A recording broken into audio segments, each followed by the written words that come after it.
नमस्ते। हम सबका जीवन अलग है, उसकी यात्रा अलग है और इसीलिए हम सबके जीवन के संघर्ष, उसकी सफलताएं, उसकी तकलीफ़ें, उसकी खुशियाँ सब अलग हैं। लेकिन एक चीज़ है जो कॉमन है और वो है अपने जीवन को बेहतर बनाने का उद्देश्य। समस्याएं हमेशा से थीं, तकलीफ़ें भी हमेशा से थीं। वो सतयुग में भी थीं, आज भी हैं और शायद आने वाले समय में भी रहेंगी। लेकिन एक चीज़ है जो बदल गई है, वो है इंसान। इंसान भूल गया है कि सदियों पहले हमारे पूर्वजों ने, सिद्ध पुरुषों ने, ज्ञानियों ने बड़े तप के बाद, बड़े परिश्रम के बाद ज्ञान को अर्जित करके हमें भेंट दी थी उसकी। उसे हम भूल गए हैं। इसके लिए हमें कोई मेहनत नहीं करनी पड़ी, लेकिन फिर भी हम इसे भूल चुके हैं। शायद इसीलिए कहते हैं कि मुफ्त में मिली चीज़ें ना, उसकी अहमियत का पता नहीं होता है। ये वो ज्ञान था जो हमें जीवन जीने का कौशल सिखाता था, जो हमें जीवन के हर महत्वपूर्ण प्रश्न का उत्तर देता था, आपके तर्कों का उत्तर देता था। वो ज्ञान आपके जीवन के संघर्षों को कम नहीं करता था, लेकिन वो आपको ये बताता था कि जीवन के संघर्षों में अडिग रहकर किस तरह आपको जीत हासिल करनी है, और यदि आप हार भी जाएं तो फिर से वापस आपको दोबारा कैसे खड़ा होना है। और आज शायद जितनी भी हमारी परेशानियां हैं, तकलीफ़ें हैं, वो इसी वजह से हैं क्योंकि हम उस ज्ञान को भूल चुके हैं। ये ज्ञान आपको जीवन, ब्रह्मांड और सत्य से जुड़े हुए पहलुओं को बताता था। और इसीलिए शायद पुराने समय में या प्राचीन काल में लोग सादा जीवन जीते थे और सुकून में रहते थे। क्यों? क्योंकि उन्हें पता था कि इस मानव जीवन का जो उद्देश्य है वो सिर्फ खाना पीना या सोना ही नहीं है, या ऐश्वर्य ही नहीं है। इसका एक बहुत बड़ा उद्देश्य है, हम सबकी बहुत बड़ी जिम्मेदारी है। जो हमें मानव ये रूप मिला है, इसकी बहुत बड़ी जिम्मेदारी है। और हम सबको एक लिमिटेड टाइम पीरियड मिला है, लिमिटेड समय मिला है, जिसमें हमको ये जिम्मेदारी पूरी करनी है, खुद को बेहतर बनाना है और इस समाज के कल्याण के लिए भी कुछ काम करने हैं। यही हमारे जीवन का उद्देश्य है, खुद की बेहतरी और उसके साथ साथ पूरे समाज की बेहतरी। और शायद ये पुराने लोग जानते थे, उन्हें पता था कि ये जो जगत है ये हमारा परमानेंट ठिकाना नहीं है। यहाँ पर हम एक लिमिटेड टाइम पीरियड के लिए आए हैं, हमें अपना उद्देश्य पूरा करना है, अपने कर्म जो सही हैं वो करने हैं, जिसके लिए हम यहाँ पर आए हैं, और उसके बाद यहाँ से चले जाना है। वो भूले नहीं थे इस बात को और इसीलिए वो अपने केंद्र में स्थापित रहते थे, सत्य के साथ रहते थे और स्वयं के लिए और इस जगत के कल्याण के लिए काम करते थे। और जो इस सत्य को, इस अटल सत्य को समझ जाते थे, वो इस जीवन चक्र से मुक्त हो जाते थे। जिस ज्ञान की बात मैं आज यहाँ पर कर रही हूँ वो है दर्शन। दर्शन यानी कि फिलॉसफी। फिलॉसफी सुनकर आप ये ना समझें कि ये कोई बहुत सिद्ध साधु संतों की बात हो रही है, या जो जंगल में निवास करते हैं जाकर, दीन दुनिया से उनका कोई मतलब नहीं है, उनकी बात हो रही है। नहीं, ऐसा नहीं है। दर्शन सभी के जीवन का हिस्सा है और सभी के जीवन को बेहतर बनाने के लिए दर्शन होता है। ये जीवन का कौशल है, जीवन जीने की कला सिखाता है आपको ये। हमारे षट दर्शन हैं, यानी कि 6 दर्शन हैं, और इन सभी दर्शनों का जो आधार है वो वेद ही है।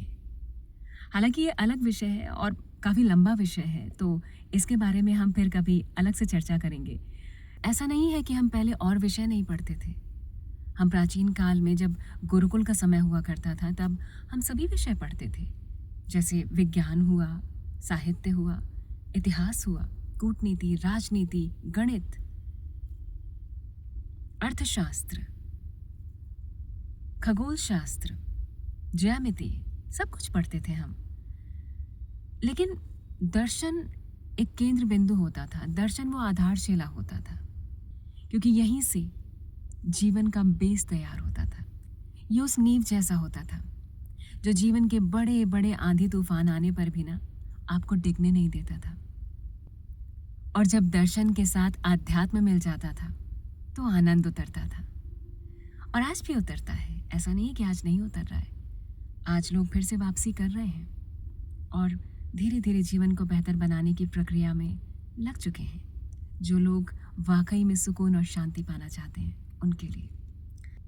दर्शन जो है वो आपके आधारभूत मूलभूत प्रश्नों का जवाब देता है। जो जीवन के आप तार्किक प्रश्न करते हैं उनका जवाब देता है आपको। वो जीवन के सत्य का पता लगाने में आपकी मदद करता है। दर्शन जिस सत्य को पाने के लिए आपकी मदद करता है, उसी सत्य का अनुभव करने के लिए आध्यात्म है। उस सत्य को आध्यात्म अनुभव कराता है। इसीलिए ये दोनों मिलकर एक दूसरे के पूरक बन जाते हैं। दर्शन आपको सब कुछ त्याग कर वनवास करने के लिए नहीं कहता है। दर्शन और आध्यात्म मिलकर आपके जीवन को खूबसूरत बनाते हैं और उसके लिए आपको अपनी सामाजिक व्यवस्था को छोड़कर जाने की आवश्यकता नहीं है। मतलब ये ज़रूरी नहीं है। अगर कोई वनवास किसी की चॉइस है और कोई उसको पसंद करता है तो एक अलग विषय है, लेकिन ये ज़रूरी नहीं है।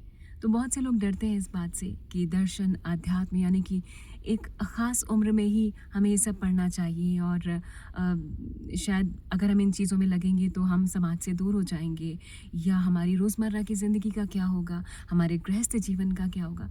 लेकिन ऐसा नहीं है, बल्कि आपको आध्यात्म और दर्शन को समय रहते, जैसे ही आप होश संभालें और इस लायक हो जाएं कि आप उसे पढ़ सकते हैं, समझ सकते हैं, तो आप उसे जीवन में उतारना शुरू कर दें और अपने बच्चों को भी इस चीज़ को समझाएं और सिखाएं। क्योंकि जब शुरू से नींव अच्छी तैयार होगी ना, तो उस पर जो इमारत बनेगी वो हमेशा के लिए मजबूत इमारत बनेगी। यानी कि दर्शन आपको सब कुछ छोड़ने के लिए नहीं कहता है। आप आराम से अपने जीवन में, सामाजिक जीवन में रहते हुए भी, अपने सभी कार्यों को पूरा करते हुए भी, अपनी नौकरी है, आपका बिजनेस है, या आप कोई और भी काम करते हैं, वो सब करते हुए आप आध्यात्म और दर्शन आपके जीवन का हिस्सा बन सकते हैं। बिल्कुल बन सकते हैं।